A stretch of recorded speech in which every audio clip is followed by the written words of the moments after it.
And what I learned in the research for lost connections and speaking to the leading experts in the world on this is there are real biological factors that make you more vulnerable to depression and anxiety for sure, and I go through what they are.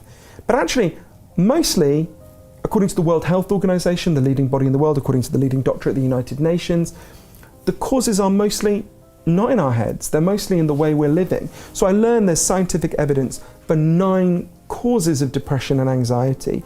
2 of them are biological, but the rest are social and psychological. They're not just in our minds, they're in the way we live, they're in the way we're taught, they're in the way we interact with other people.